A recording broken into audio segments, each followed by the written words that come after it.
Good evening, everyone, and welcome to another Thankful Thursday. Of course, this is a Thankful Thursday because we are all happy to be here today, and I am extremely blessed. There are only 6 days left of school before winter break, so I'm super excited about that, right? And this is also the day that the Lord has made, so we should be uh, glad and rejoice in it, right? So today's show is a little different. Y'all like my reindeer ears? We had to do this at work today. Just try to show a little holiday cheer. So the kids got an opportunity to dress up a little bit for Christmas. So we know that. I'm sorry. Transplant Talk with Nice Shonda. I am the hostess with the mostest, and we are brought to you by Save 1000 Lives. Save 1000 Lives is a nonprofit organization, and it is in honor of my late husband, Leonard Wayne Larimore. Excuse me 1 second. I feel official now that I had to drink water on the show, right? So tonight's show is my special guest is Wayne and Ann Maxwell. I met this lovely couple at Mayo Hospital, and we met, I want to say, when Wayne went into the hospital in 2017, and they might have met in 2016. He is also a heart transplant recipient. But I definitely have a question, for you. So my question in the text was, is there a deal breaker? Do you have any deal breakers as it relates to you meaning a life-saving transplant? Can beggars be choosy? Can beggars be choosers as well? Can you pick and choose if you want this hard or not that hard when you know what you are experiencing is a life and death situation? So, our guest today had to make a life saving decision. Okay. So, my question to you is, are there any deal breakers? Would you say, no, I would not take that organ in order to save your life, or you just continue to wait on the transplant list? Okay. I will not forget, I see a few people are on. You know what I love to do? I like to know where everyone is from. So go ahead and tell me where you're watching from, where you're joining us. And I'm going to still ask that same question. Christmas is upon us. It is the night. So we have, got a couple of weeks before Christmas comes. So what are your Christmas plans? What's your favorite Christmas song? Any of that would be appreciated if you go ahead and drop it in the comments. Okay, so I promise I will not hold you long tonight, but I think every situation is unique. And Anne and Wayne's story is definitely unique. And I wanted him for a very long time to be able to come on the show and share his experience with what he experienced with as part of organ donations. Okay, so let's see if you will still have this same spirit. And his name is Wayne Maxwell. And then if you know me, you know I call my late husband Wayne. So being with two Waynes at the same time was just kind of unique. When Wayne was going through his ordeal, him and his wife came to Jacksonville to to check up on us and see how everything was going on. So I am grateful for them thinking about us, and Wayne, they'll check on me and they let me know that they're watching the show, and I definitely appreciate their support. So I'm saying it now, so that everybody, and I'll say it again, just so everyone knows, I appreciate everyone that took the time to, go ahead and check on the Larimore. So I greatly appreciate it. So, um, okay, hi, Daddy. There's my dad. Our show can begin now with my dad. Hey, Grandma. So my mom, Gwen and Major Rollins, and my grandma, Altonese. All right. Oh, they're at the East Florida. All right, East Florida Association. So we must be happening right now with the Primitive Baptist Church. All right. So hello, everybody. So I'm gonna bring Wayne on. Okay. I believe that my show is an equal opportunity show. I believe that organ donation not only saves lives, but it also changes lives. And it doesn't matter the color of the person. Okay. It absolutely does not matter. This is an equal opportunity show. And I definitely will invite anyone on my show that has a story. Okay. I do not discriminate, and that will never happen. Okay. So Wayne and Ann are coming on now. Give them some love. Hi, Hello, Wayne. How how are are you you? doing? I'm fine. Looks like you're having a few technical difficulties right now. Yeah, Are you okay? yeah, I'm fine. Doing fine. Okay. It's just the shakes. Okay. Okay. Okay. Um, okay. Okay. All right. Thanks, Dad. Okay. So, hi, Wayne. Can you tell everybody a little bit about yourself, Mr. Maxwell? Well, I'm 67-year-old. Uh, my heart problem started well back when I was 17. Graduated high school. I had a scholarship to come to Florida to play football. Come down for spring training. Found out I had heart issues. I Mm-hmm. expected that sometime in my life because my dad was the first one in 5 generations to live past 45. But it was quite a shock at 18 years old to find out it was going to change my life the way it did. I'd Wow. lost my scholarship. I couldn't go into the military. Uh, I had went to work for myself. Basically, my dad co-signed for me a truck, a trailer. I started driving a truck. At 32, I had my first heart attack. Mm. Now, I was a semi-pro bodybuilder. I ate right. I exercised. Didn't smoke. Didn't drink. Was in perfect health, and the heart still got me. All right. I was between Birmingham and Atlanta on I-20. Mm-hmm. Got out there at Douglasville, Georgia exit. The hospital's right there at the exit.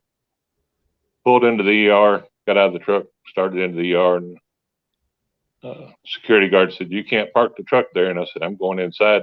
You do what you want to with the truck." And I laid in the hospital there for 4 months. Uh, it killed 35% of my heart at that time. The doctors went ahead and wrote uh, all my letters for Social Security and all of that. Before I got home, I actually had a Social Security disability check waiting on me. Wow. I was supposed to walk from my bedroom to the bathroom to the living room. And if I had to go back to the bathroom, then I was supposed to go back to bed. Mm-hmm. At 32, that just, I couldn't handle that. And I went back to work. Was no longer allowed to drive because of the medicine I was taking, but I went to work on a freight dock. At 38, I got hit by a forklift. Guy backed out of one trailer into the trailer I was working in and run over me with a forklift. When they pulled the forklift off, uh, I fell to the floor. I was quadriplegic for 4 years and had Oh a my. heart attack at 42. And I decided then if I didn't get out of the wheelchair, that's where I was going to die. So 42 to 45, I did a lot of physical therapy on my own. Friends of mine helped me learn to walk again, helped me learn to use my arms again. Here again, I was on disability for the second time and still didn't want to do that. So I went back to work. Oh, oh And wow. I was just a glutton for punishment. Yeah, Back yeah. then, I was actually on the transplant list. This is Mhm. before the system that I actually had my transplant under. Right, Things were a lot different. right. And you were Uh, telling me about that. You were sharing with me. Please tell the audience before the new system what you had to yeah. do. Well, the system that they have in place now is actually the third system I've been aware of in my life. Uh, Okay. the first one that I signed up for, if I got a phone call that they had an organ for me, I had to go fly to the hospital. So I had to carry a $20,000 cashier's check with me all the time to rent a private plane and crew to fly me to the hospital. I had 3 dry runs and basically said, I can't afford this anymore.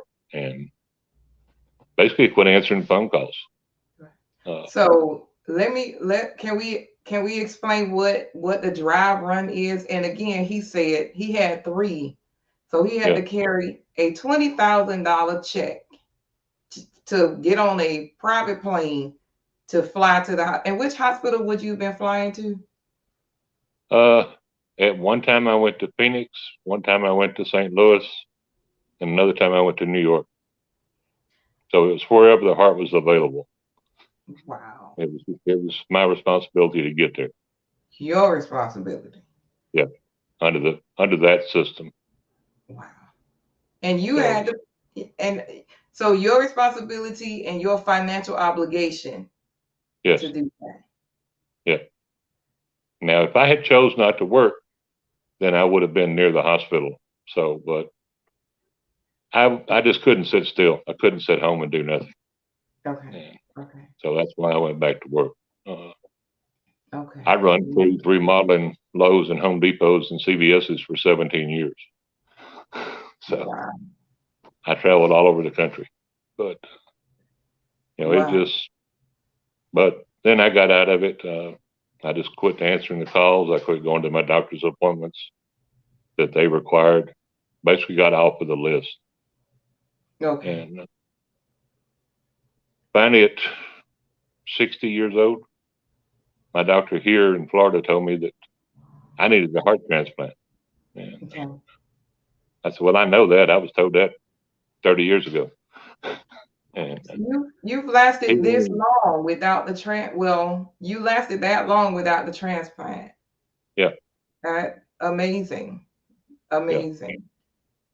Yeah. And but, so you came to Mayo. Well, he wanted to send me to Gainesville. Okay. And told me to go home and think about it. Talk to my wife.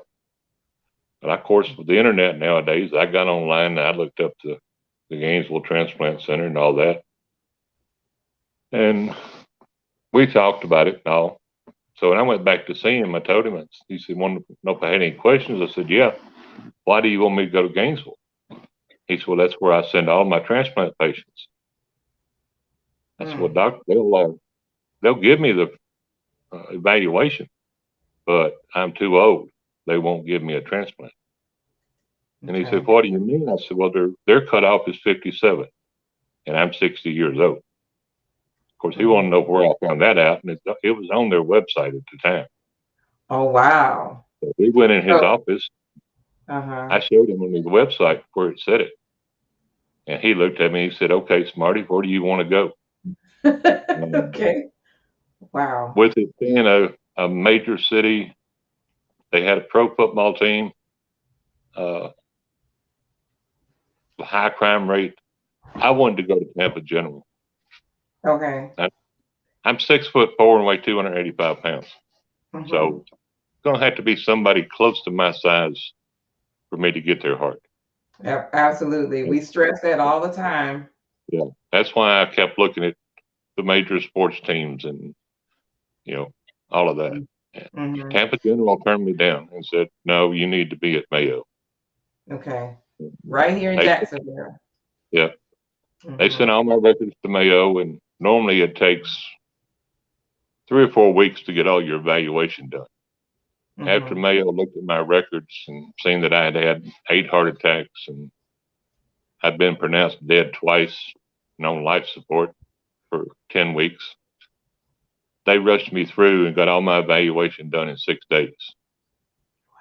And as soon as I was approved, they put me in the hospital to wait for a heart, which I waited for 5.5 months. And what year was this? 2015 or 2014. 2014. It's 15. September of 2015. Okay. I got my heart February 15th of 2016. Okay. I'll be coming up on 6 years in February.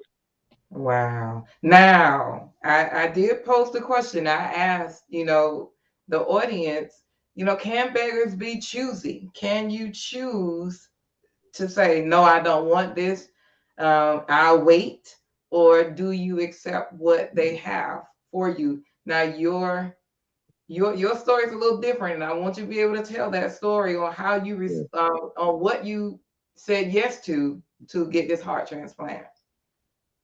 Well, when I went into Mayo for my evaluation, I was in a wheelchair. My heart was so weak already. Uh, my ejection factor was 9, Nine, 9%. Yeah, nine. it was at 9%. Wow. It was getting down there, and they put Okay. me on the miracle rocket fuel and all of that, and I Yeah. actually got to where I could walk.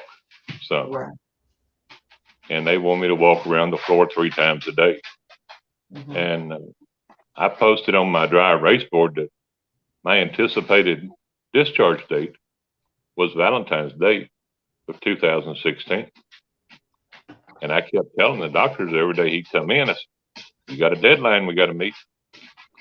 And Okay. he said, we're working on it. We're working on it. Okay. On Valentine's night, about 9 o'clock, 8:30, he called me and said, stay in your room. I need to come up and talk to you. Well, Hmm. Ann had just left the hospital to go home. And I called her and asked her to come back. Hmm. When he come in to sit down, he said, we need to discuss some things because we have an offer, but it's not just an offer. It's got a lot of things you need to think about. Okay. And they were offering me a heart from a donor that had overdosed on heroin. So it was considered a high risk heart. Mm-hmm. And they knew 2 weeks prior to his death that he did not have AIDS. But Okay. him and his girlfriend had overdosed that night together. So they knew he was sharing needles. And he said, there's a possibility you'll have AIDS. And we won't know that for 2 months after the transplant. But if they do, then there's drugs for that. I Okay. didn't I didn't really think about it. Uh, I didn't No. ask my wife about it. I looked at the doctor and I said, Doc, you know my condition. Because I had been complaining about the medicine not working as well. I didn't feel like getting out walking as much. I said, would you put this heart in your brother if he was in my condition? And he looked at me and he said, yeah, I would. And I said, okay, let's go. So, yeah, you do have a choice. And while I was in Mayo, I actually watched patients refuse hearts because of the different situations. Because they have to tell you all the good and the bad and the ugly about it.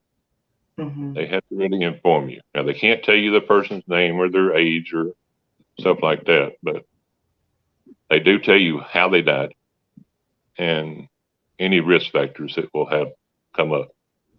So Wow. Wow. That is a lot. And your beautiful wife Ann, I know she's your everything, and she yeah, takes great care of you. Thank you, Ann, for all that you do for Wayne. Thank you so much. You're Um, welcome. and guys, she's holding the phone. As you can see, Wayne has the shades. yeah. And it's okay. We hear him just fine. We hear him just fine, and you hear his story. And my question for the people that are watching is, um, you see that decision that he made. Would you have made the same decision? He said he heard people, or seen people turn down hearts. But I don't know if you all understand exactly what an EF is. That ejection fraction. I mean, his to be at a 9% down in single digits, his heart was barely working, guys. Barely working. Well, So um your heart's supposed to pump out, supposed to have an ejection factor of around 70% of the heart, of the mhm, blood that's in the heart. It's supposed mhm, to pump out every time it beats. mhm. And So he was mine was down to only pumping, nine, guys. mine was at Nine, 9%. nine. So I would like to I want you to tell the audience, how did you meet my Wayne? How did you meet my Leonard? Uh, I had an experience while I was on the floor of a transplant patient actually come into my room and asked to speak with me. And it was really so uplifting that when after I got my heart, every time I come back to Jacksonville, I would spend 2 or 3 hours on the second floor talking to people waiting. Anybody that wanted to talk, I'd be there to talk to them, answer any questions they had. Mm-hmm. There have been several patients that have gone through the transplant centers or through the transplant system Mm-hmm. that they'll call me up, and I'll tell them, I said, I'll answer any question you ask, Mm-hmm. and I'll answer it honestly. Mm-hmm. And I had a very dear friend that we lost to COVID last year, and she told me that, she was mad at me right after her transplant. When I went in to see her the first time, she said, I'm mad at you. I said, for what? She said, you didn't tell me everything. I said, No. Hun, I told you everything you asked. Right, right, right, right. So, but I do that online. I've got 2 people I've been set up with to be a mentor from the UNIS, the organization for Mm-hmm. transplant. I'm a Mm-hmm. mentor for them. And Okay. of course, I go out and I speak whenever I have the opportunity to share my story. So, Right. And I'm so glad you're on my show telling your story. And so you met my Wayne in 2016 or 2017? 2016, I Okay. met him. I met him 2 days after he got in the hospital. Okay. Before the LVAD. Yes. Okay, so that was October. Yeah. That I want to say that was October because he was in there for a while, and both of you all thank you all. Thank you for sharing. Again, I think this is very important for people to know because you don't know everything about, transplants. And I appreciate Wayne so much for just kind of sharing. I am familiar when he talks about the rocket fuel. I'm Yeah. familiar with that because when Leonard received the rocket fuel, he was in his room doing doing squats and shadow box, and like that rocket fuel gives you the real bang for your buck. So I Yeah. can I understand. I can relate when you talk about the rocket fuel. And so the day you got the heart, you were released from the hospital when? I was released from the hospital 4 days after my transplant. Wayne, Uh, we know that's amazing. the the day of my actual transplant, the night they actually took me for my transplant, they had wanted me to walk 3 laps a day around the second floor. Mm-hmm. Well, they called it a sunshine pass. I can Mm-hmm. go anywhere on the Mayo campus Mm-hmm. as long as I had my cell phone with me and my IV was charged. Right. I walked 42 laps around the second floor the day of my transplant. They figured it was 7.5 miles. Wow. And they released me 4 days after my transplant. And the doctor told me, he said, I would have released you yesterday, but we don't release transplant patients on Sundays. So they had Wow. to hold me over to Monday for me to get out. Listen, I have never heard anybody leaving the hospital in 4 days, and nor have I heard anybody uh, walk 7.5 miles before a transplant. The only other person I know that walked a whole lot was Mr. Woody, and he was Yeah, next door to Wayne before he received his transplant. yeah, So that's a lot of walking. That yeah. definitely was a lot of walking. Me and Okay, Mr. so Woody had several conversations. yeah, yeah. I haven't seen Mr. Woody in a while, and I will definitely love to talk to him because his story was also amazing. But you came back to Jacksonville, and you told me you really you that you. Let me ask this question: how many rejections um, have you had with this heart? I've had one bout of rejection, and it was due to a medicine change. Okay. They took me off of Prograf because one of the side effects of Prograf, besides the shaking, is severe headaches. Okay. And I have a headache 24 hours a day, 7 days a week. So they took me off of the Prograf and put me on another medicine. And they told me that within 30 days, I'd have to come back and have another biopsy to see how everything was going. Mm-hmm. Well, we spend the night there when I have a biopsy. And then we get up the next morning and drive back home because we're 5 hours from Jacksonville. Right. Well, just as we had crossed into the Bay County line, we lived just north of Panama City. Just as we had crossed the Bay County line, Dr. Patel called and said, "You need to get to the hospital, emergency, as soon as you can. It's an emergency." And I said, "What's going on?" He said, "Well, you're in stage 5 rejection." In 30 days, I went from 0 rejection to a stage 5 rejection. Wow.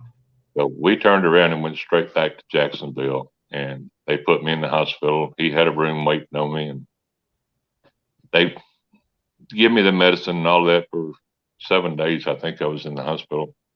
Yeah. And haven't had anything but maybe a 1R since then. And a 1R is a 0 rejection, or a 1R rejection is simply the person reading the results. I thought it was Okay. 8. Okay. So I've been very fortunate, but Yeah. I do what I'm told to do. If I question something as to whether or not I should do it, I just choose not to do it. Okay. Now, I definitely wanted to ask you, if you had to make a decision, if you could go back, would you choose the same path of receiving the heart? Yes. Yeah. Yeah, you do it again. I mean, I felt well enough today after my release from the hospital. I made the statement to several people that if I knew I had to go back in the hospital and wait another 5 months, I would turn around and walk right back in the door for the difference in the way it made me feel. Okay. What has changed my life. Wow. Now I can get up and go outside. My wife and I are looking today. I've actually drawn out the plans and everything for us to add a deck onto our home. So that's what I'll be doing the next week or so. Oh, but Those are things I couldn't do. Wayne, how is your vision now? I'm actually legally blind. I had a stroke prior to my transplant, before I went for the transplant, and then I had a stroke while I was in the hospital. They had to change my blood thinners to something they could reverse within 4 hours, and I had to be off of it for 48 hours. So December 13th, I was out walking the halls, and I was at the opposite end of the floor, and I had a stroke. I stood by the wall and used the handrail, got back to my room, and one of the nurses come in. She said, "What's wrong?" I said, "I don't know what's wrong, but something ain't right because I can't see."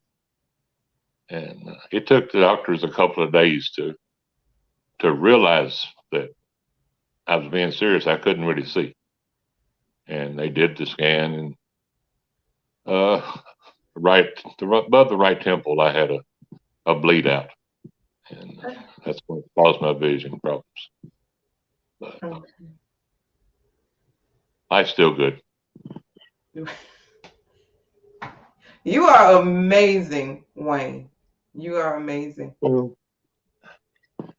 if a person really wants to get down and feel sorry for themselves, it's very easy to do. Wow. If you really don't want to get down and feel sorry for yourself, you don't have to look too far to find somebody in worse shape than you are. Right. Wow. I mean, I could have very well been the one that didn't get through transplant just as well as Leonard didn't. Yes. Yes. I've been blessed. Very close. I've been blessed to this. January, before my transplant on February, I was complaining to the doctors about not feeling as well. The medicine wasn't working. My rocket fuel wasn't working like it was supposed to. Mm-hmm. And I asked the doctor, I said, what are we going to do? And he said, we're going to find you a heart and fast. And Right. just the way he said that, I just turned around and asked him, I said, okay, how long have I got? Mm-hmm. He said, I'd give you 6 to 8 weeks. And 6 weeks to the day, I got my heart. So Wow. I was getting pretty close. Right. Wow. Well, God took something, well, took nothing out and made it something like and you're still here. And I appreciate doing these shows because when there are times where I'm feeling like, man, it's too much, I think about all of the guests that I've had on the show. And I just think about all of their stories of what they have endured. And I just tell myself, all right, let's go. You're not that bad. It's okay. Keep your chin up and let's keep moving. And again, you are an inspiration right now to a lot of people that might have been having that, woe is me feeling. And I And appreciate you so much. You don't know just how much you probably helped somebody. And I make a joke about it because I've been pronounced dead in 2 different emergency rooms. I've actually heard the doctor say time of death and set up and scared them to death at both the hospitals here in Bay County. Both doctors have pronounced me dead. I was on life support for 10 weeks. They pulled the plug off of life support and sent me to a nursing home to die. So I tell people when I talk about that, the first time I died, God said he wasn't ready for me. The second time, the devil says, no, you're not coming down here and taking over. And the third time, I was on waivers for 10 weeks and nobody picked me up. So I ain't got nowhere to go but here. You can only stay on earth. Oh my Yeah. goodness. Wow. And the devil said you wasn't coming to take over. Oh my Oh, goodness. yeah. Well, I'm And glad you're here. I'm glad. And I appreciate you and your wife for checking on me when you all do. I appreciate it so much. I just thought we didn't get together and have lunch while we were over there. Well, when you come in January, let's try to do that when you are. Well, I'm And going to be there for 3 days, January 30th. So okay. we'll talk And about that. let me know. Or you'll let me know when you all come and we definitely can have lunch Yeah. together. Yeah, we got several people we do that with. So All right. I would love that. And Wayne, I thank you so much. The final words, if there's anybody that's on the fence about organ donation, what would you say to them to help change their mind? if they're on the fence as far as going through with it, they Or need to becoming one? they really need to think about it because it is a commitment. It's a life-changing commitment, and it's not something everybody can do. Right. And I hate to put it this way, but if you're not sure, then postpone it right now until you do make up your mind 100%. Mm-hmm. Because we don't want someone as much as I've dealt with transplants since I have been in the system. I've lost several friends. Some of them, it was nothing to do with the way they were, what they did. Mm-hmm. We lost a couple at Mayo Transplants that just went back to the lifestyles they were leading that give them the heart problems to start with. Right. So if you're not willing to make that commitment, let's not waste the organ. Give it to somebody that really is going to take care of it. Absolutely. Absolutely. Wayne and thank you for holding the phone, my friend. Thank you so much.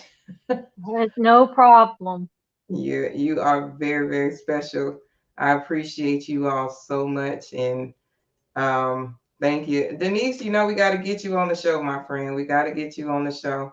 Because your story is a unique story as well, Denise. So let's please touch bases so that we can.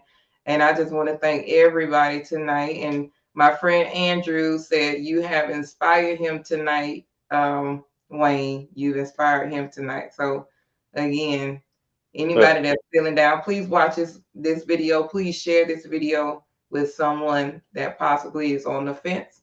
And you see this. If anybody contacts you and wants to get a hold of me, go ahead and give them my number. Okay. I'll talk to anybody that wants somebody to talk about. I'll answer any questions they got. All right. And there you have it, everybody. If you need to get in contact with him and you want to talk, because people always like to talk to somebody that's already been through what they've been through. So if you want to talk to somebody about it, please. He's also in our transplant group. So if you are in Transplant Talk with Nishanda and you want to talk to Wayne, please do. You see his disposition. He's a very sweet man. And him and his wife will be able to answer any questions. And he is actually like a dictionary, okay, or encyclopedia. He's your Google. So if you want to know, anything, please make sure. Bart Tech, I don't know who Angela Grant is, but okay. Thank you all for taking this time and sharing your story on my show. I'm glad we finally did it. Well, thank you for inviting us. You're welcome. You're welcome. I definitely wanted, because I knew your story was amazing and you had some great details, wonderful details that people could, use and see what you've been through. So thank you so much for being on the show today. I know the holidays are coming up, so Merry Christmas and Happy New Year to you and your wife. And if you need me, you can always call me. All right. I said bye home, Bug. Okay. So I'm gonna put you all backstage real second. You just stay right there for me. And all right. I'll put y'all back. I'll put you backstage. All right. Thank you. All right. Thank you. All right, guys. Thank you all again for watching Transplant Talk with Nishanda with my special guests, Mr. Ann and Wayne Maxwell. And guys, please make sure that you go and become organ donors, before the end of the year. And where you can go to registerme.org or donatelifeflorida.org. And listen, organ donation, again, does not only save lives, it changes lives. All right. This is Nishanda Larimore signing out. God bless you all. Good night, and see you again for another episode next week of Transplant Talk with Nishanda. Thank you all. Thank you so much. Goodbye.